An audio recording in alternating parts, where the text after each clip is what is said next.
세영으로 읽는 에스겔 첫 번째 폭풍과 큰 구름이 오는데 라고 하는 말씀의 제목으로 주의 말씀 함께 나눠보고자 합니다. 오늘부터 에스겔 말씀을 통해서 예배 가운데 세영을 주신 하나님을 만나고자 합니다. 에스겔서는 다른 예언서의 말씀보다 하나님의 말씀을 더 상징적이고 은유적으로 표현하고요, 그 가운데 이 풀이가 필요한 환상과 계시에 대한 말씀이 많습니다. 그럴 수밖에 없는 이유가 오늘 본문 1절과 3절에 보시면 에스겔 선지자가 하나님으로부터 소명을 받고 계시를 받는 그 장소가 에스겔이 살아야 할 유다 땅이 아니라 1절 3절에 보시면 갈대아 땅 그발 강가라고 하는 표현이 반복되어 있는 것처럼 이 포로로 잡혀가 있던 바벨론 땅에서 하나님께 소명을 받고 또 계시를 받는 것이었습니다. 우리 시대로 얘기하면 일제시대 때 독립운동가가 일본에 가서 독립에 대한 하나님의 환상과 계시를 받는 그런 상황과 굉장히 유사하다라고 할 수 있습니다. 그러니까 에스겔이 사실은 유대 땅에 있어야 되는데 포로로 잡혀가, 사로잡힌 바라고 하는 표현대로 포로로 바벨론에 잡혀가서 그곳에서 하나님께 부름을 받고 이 이스라엘 백성들을 하나님께서 끝내는 구원하시겠다라고 하는 그 음성과 계시를 받는 것이 바로 오늘 이 에스겔 말씀입니다. 그런 하나님으로부터 임하는 환상과 상징, 계시는 실제로 저는 우리 시대에도 동일하게 하나님께서 주고 계신다 생각이 듭니다. 요즘 돌아가는 세상을 보면, 특별히 오늘 장로님 기도 가운데 그런 것들을 더 느끼게 되었는데, 도대체 이런 상황에 하나님의 뜻이 어디 있을까? 이런 어렵고 힘든 상황 속에서 우리는 하나님이 원하시는 바가 무엇일까? 예수님이라면 지금 이런 상황 속에서 어떻게 하셨을까라는 것들을 계속해서 궁금하게 되고 영적으로 그런 것들을 하나님께 묻고 나아가게 되는 시대에 저희들이 살고 있죠. 그 가운데 이 환상과 상징으로 하나님의 뜻을 깨달아갔던 이 에스겔 말씀을 통해서 지금 우리 시대에 우리가 필요한, 그리고 하나님께서 우리에게 주시고자 하는 하나님의 계시와 메시지가 무엇인지 매주 우리 에스겔 말씀의 강해를 통해서 하나하나 살펴보고자 합니다. 오늘 그 첫날의 말씀으로 4절에 나오는 북쪽에서부터 폭풍과 큰 구름이 몰려온다라고 하는 이 상징적 표현 속에 이 말씀이 나온 횟수로 따진다면, 날수로 따진다면 2600년이 지났지만 이때 주셨던 하나님의 계시와 또 그 소명, 그 메시지가 지금 이 땅, 그리고 이 땅을 살아가는 저와 여러분에게 똑같이 하나님께서 주고 계신다 생각을 합니다.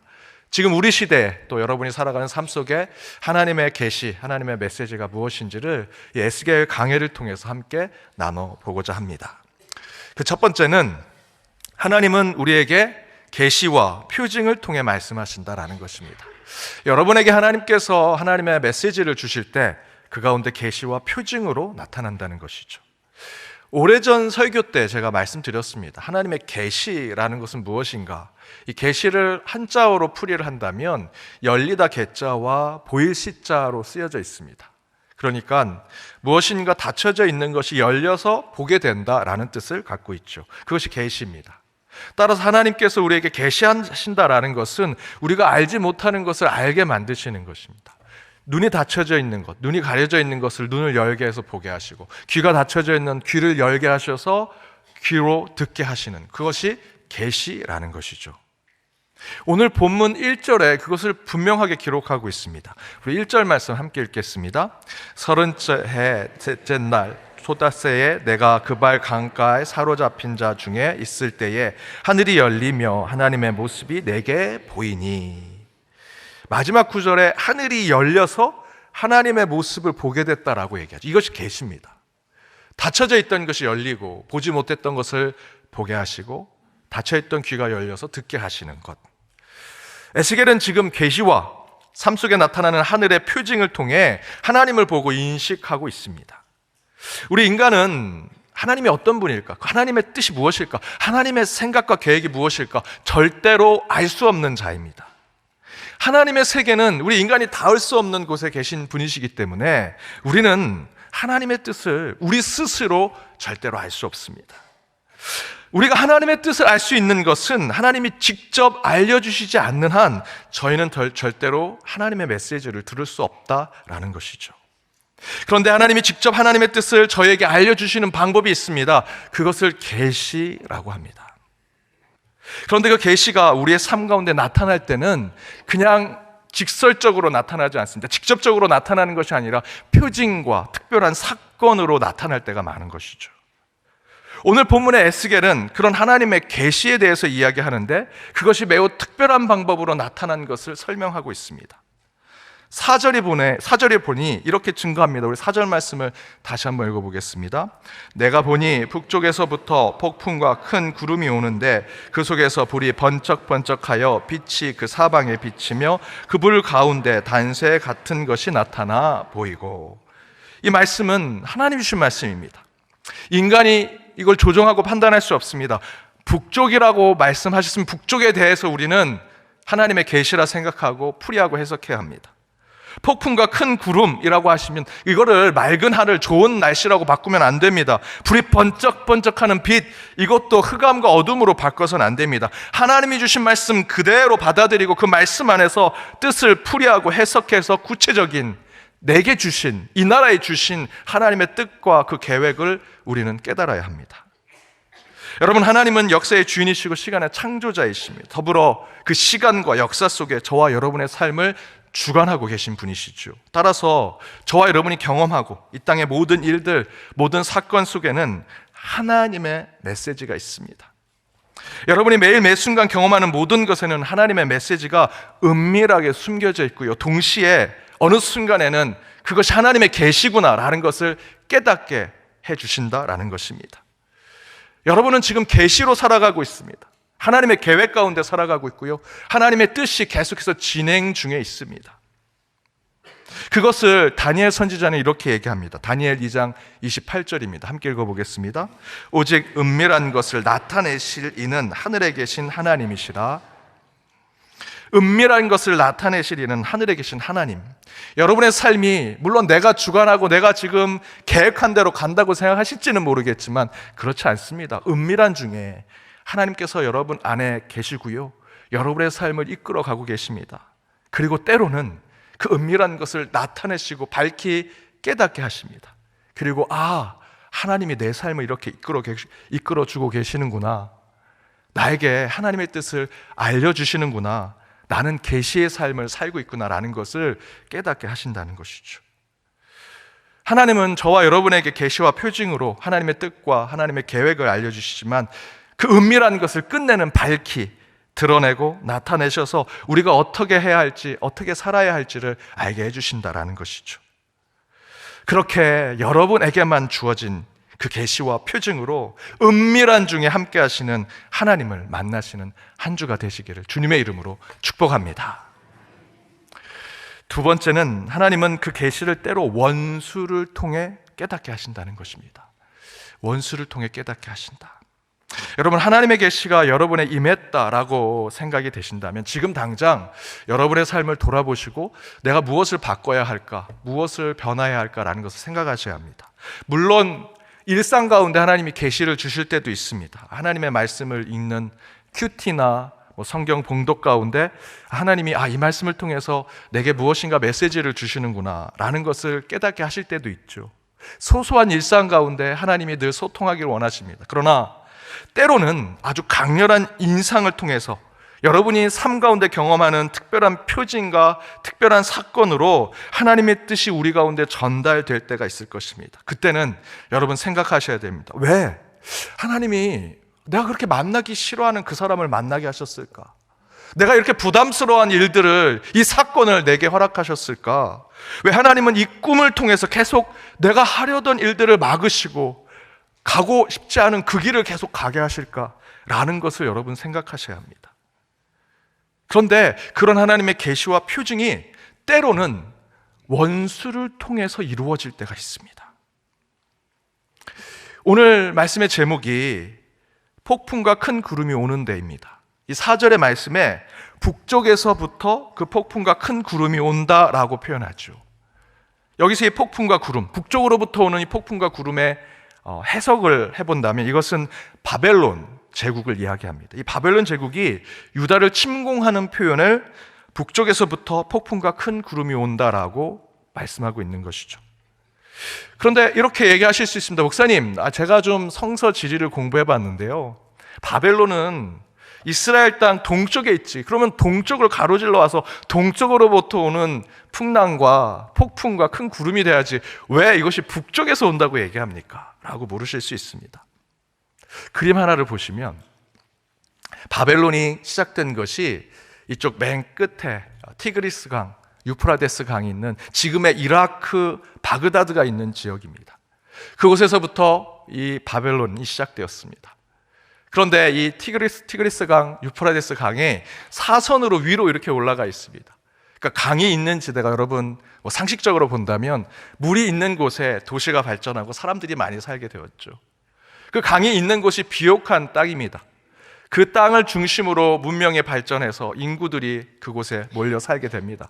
그것이 쭉 북쪽으로 올라가서 아시리아 지역, 지금의 시리아 주변의 지역들까지 올라왔다가 그것이 다시 가나안 땅, 이스라엘 땅, 그리고 저 멀리 이집트, 나일강 하류까지 이어져 있습니다. 이 모양을 두고 고대 근동 지방의 비옥한 초승달 지대라고 얘기합니다. 이 지대를 중심으로 도시들이 발전했고 사람들이 모였습니다. 더 중요한 것은 바로 이곳에 길이 만들어졌고요.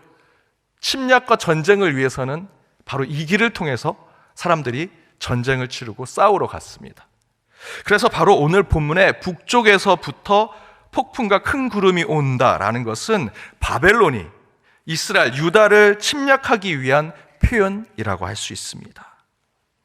동시에 바로 이 4절에 나와 있는 북쪽에서부터 풍랑과 큰 구름이라고 하는 표현이 곳곳에 고대 문서에도 많이 나오는데요. 이 표현이 나올 때 이 표현은 보통 신적인 권위와 위엄을 이야기합니다.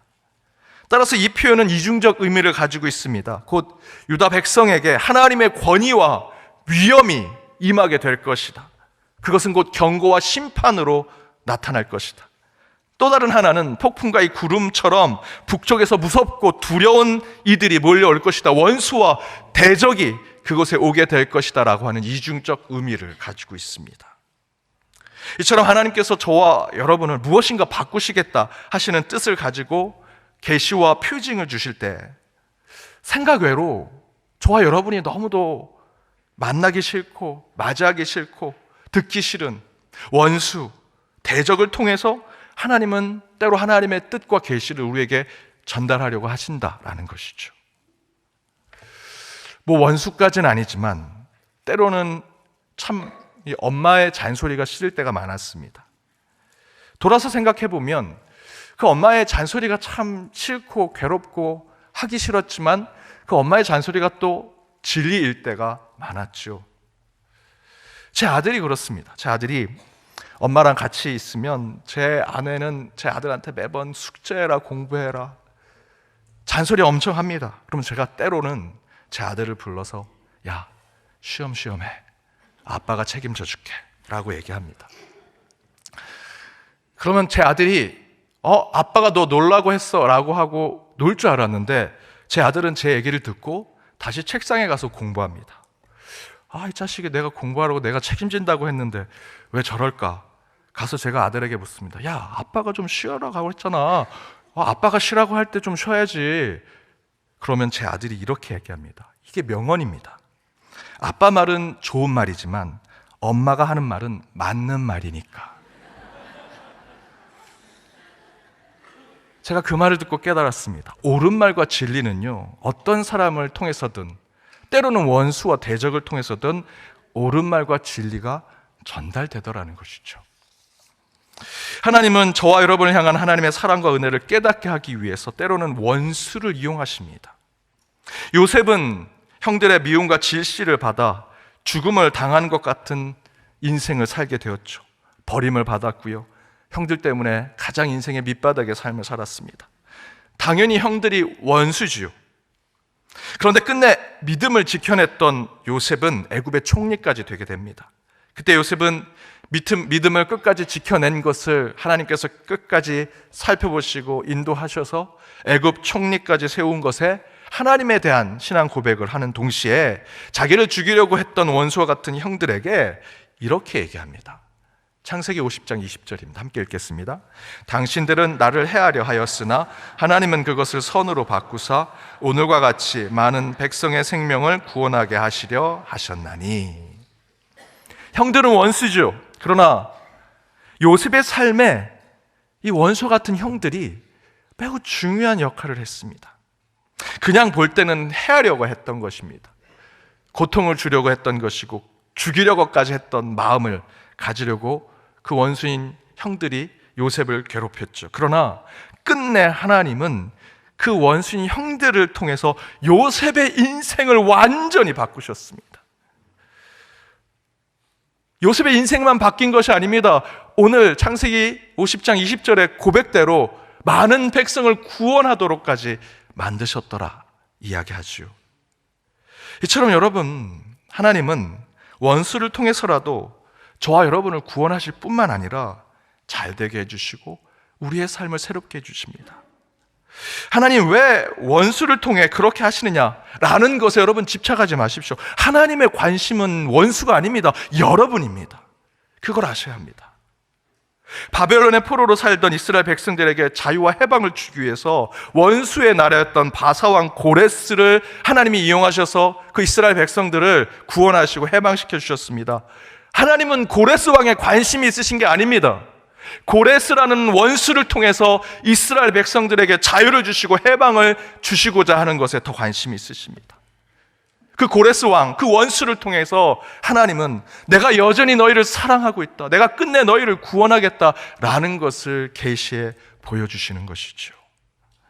따라서 여러분, 원수가 주는 고난과 아픔에 눈앞에 있는 것만 보시면 안 됩니다. 그 원수와 대적을 넘어 하나님께서 나를 사랑하시고 나를 끝내 구원해 주실 그 하나님의 권능과 능력을 늘 소망하며 사셔야 합니다. 그렇게 하나님은 때로 여러분의 원수를 통해 하나님의 표징과 뜻을 분명히 보여주실 것입니다. 그것을 깨달았다면, 지금 누군가가 나를 힘들게 하고 어렵게 하고 내 길을 가로막고 있고 이것이 원수가 내게 준 것이지만 이것을 통해 그 너머에 무엇인가 하나님의 뜻과 계시가 있다라고 깨달으셨다면, 여러분 눈앞에 있는 나를 괴롭히는 그 원수를 보지 마시고요, 그 너머에 있는 하나님의 계획을 바라보셔야 합니다. 요셉처럼 그 원수인 형들을 뛰어넘어 당신들은 나를 해하려 했지만 하나님은 그것을 선으로 바꾸사 내 인생을 바꾸시고 많은 사람을 구원하셨다라고 하는 고백이 여러분의 고백이 되기를 주님의 이름으로 축복합니다. 세 번째는 하나님의 모든 상징과 징조에는 구원의 최종적인 목적을 가지고 있다는 것입니다. 하나님의 상징과 징조의 최종적인 목적은 여러분을 구원하시는 것입니다. 본문 4절에 보면 내가 보니 북쪽에서부터 풍랑과 큰 구름이 온다라고 얘기하죠. 이것은 이중적 의미가 있습니다. 이 표현 자체로 신적 위엄과 권위가 있다는 것이죠. 그것으로 이스라엘 백성들에게, 유다 백성들에게 깨닫게 하시는 겁니다. 원수와 대적이 너희들을 침략해서 이제 너희를 노예로 끌려갈 것이다. 그런데 그 속에 보니 불이 번쩍번쩍하여 빛이 그 사방에 비치며 그 불 가운데 단쇠 같은 것이 나타나 보인다라고 4절에서 증거합니다. 그 속에 불이 번쩍번쩍합니다. 빛이 사방에 비치고요, 불 가운 단쇠 같은 것이 그 안에 보이는데 광채가 비친다 얘기하죠. 이 상징적인 표현은 물론 유다의 죄악과 타락으로 하나님이 이 북쪽에서부터 오는 폭풍과 큰 구름 같은 바벨론 제국을 통해서 멸망케 하시고 그들을 꾸중하시고 끝내는 심판하시지만, 그것으로 끝나는 것이 아니라 그 신적 위험과 같은 폭풍과 큰 구름, 그것이 원수처럼 우리에게 다가오지만 그 중심에 보니 단쇠 같은 것이 있더라, 빛이 비추더라, 광채가 나더라 라는 것을 통해서 그 하나님의 권능과 위엄은 그 원수를 뛰어넘는, 끝내는 너희를 구원할 것이라고 하는 하나님의 계시와 메시지를 전달하는 것입니다. 폭풍과 큰 구름, 그러나 그 속에 있는 빛을 보고 저와 여러분이 깨달아야 하는 것은 에스겔이 얘기한 대로 끝내는 구원이 이루어질 것이다. 출애굽기 7장에서 12장에 보면 이스라엘 백성들을 출애굽하도록 돕지 않는 바로왕, 그 애굽의 바로왕과 애굽의 모든 나라에 10가지 재앙을 하나님이 내리시죠. 그 재앙은 하나하나가 징조요 계시입니다. 그것은 영원히 가지 않을 겁니다. 왜냐하면 하나님께서 그 징조로 하나님의 뜻을 보여주시는 것이기 때문에. 그러나 그것을 당하는 사람들, 특별히 애굽의 사람들, 바로왕은요, 하나님을 모르기 때문에 지금 눈앞에 있는 그 징조와 그 사건들 속에서 모든 것을 다 생각합니다. 마지막엔 자기 아들도 죽어가는 모습을 보며 험한 인생을 이야기하죠. 그러나 유대인들은 그러지 않았습니다. 10가지 재앙이 하나님의 사인이요, 하나님의 계시이기 때문에 곧 지나갈 것이다. 이것이 다 지나가면 끝내 우리에게는 해방과 구원이 이루어질 것이다 라는 것을 알고 있었기 때문에 참고 인내했다라는 것이죠. 물론 저와 여러분에게 몰려오는 괴로움과 어려운 상황들이 있습니다. 그러나 그것이 하나님의 뜻이요, 하나님의 메시지라고 생각하신다면 그 안에 있는 단쇠와 같은 불이 번쩍번쩍거리는 하나님의 구원하심을 바라봐야 한다라는 것입니다. 그런데 이런 계시를 여러분 가장 많이 받게 되는 것이 여러분 가까이 오늘 들고 오신 성경 말씀이 될 것입니다. 성경 말씀을 읽으면 어느 구절엔 기쁨과 감사, 은혜와 축복이 넘치죠. 그런 말씀만 다 읽으면 너무 좋겠는데 그거보다 더 많이 우리가 깨닫는 건 무엇입니까? 그 말씀을 읽으면서 우리는 힘들 때가 있습니다. 하나님, 지금 저는 위로가 필요한데 왜 자꾸 제게 사명을 주십니까? 제게 이런 일 하라고 왜 자꾸 명령하십니까? 왜 제 잘못을 자꾸 보게 하십니까? 마음이 무거워질 때가 많고 어려울 때가 많습니다. 그래서 성경을 통해서 오히려 더 괴롭지요. 힘듭니다. 그런데 요한복음 기자는요, 이렇게 얘기했습니다. 요한복음 20장 31절입니다. 함께 읽겠습니다. 오직 이것을 기록함은 너희로 예수께서 하나님의 아들 그리스도이심을 믿게 하려 함이요 또 너희로 믿고 그 이름을 힘입어 생명을 얻게 하려 함이라. 분명히 얘기하죠. 성경이 기록된 이유는요, 저와 여러분을 통해서 이 말씀을 읽고 하나님의 아들이 예수 그리스도, 그분은 그리스도 구원자임을 믿게 하려 함이요 동시에 그것을 믿고 그 이름에 힘입어 새 생명 영생을 얻게 하려 합니다 라고 말씀하고 있습니다. 말씀을 읽을 때 어려움이 있습니다. 위로가 되지 않을 때가 있습니다. 도리어 더 마음이 무거울 때가 있습니다. 그러나 그것에 머무르서는 안 됩니다. 그것이 하나님의 말씀, 하나님의 권위의 말씀이라면 그 안에 하나님의 뜻은 예수를 다시 보게 하는 것이고요, 끝내 우리에게 새 생명을 주고자 하는 뜻이라는 것이죠. 어떤 말씀은 내 폐부를 찌릅니다. 내 죄악을 보게 하십니다. 부끄러게 만드십니다. 그러나 그 최종적인 목적은 저와 여러분을 구원하시는 하나님의 뜻이라는 것입니다. 따라서 여러분, 말씀으로든 여러분 삶에 나타난 어떠한 표징이로든 꿈이든 환상이든 어떤 계시와 표징을 경험하시고 보시게 될지라도 끝까지 하나님의 구원을 기다리시고요, 새 생명의 소망을 품는 자들이 되시기를 바랍니다. 그때 여러분의 신앙은 세상과 구별된 인생이 되어 하나님의 계획대로 살아가는 계시의 삶이 되기를 주님의 이름으로 축복합니다.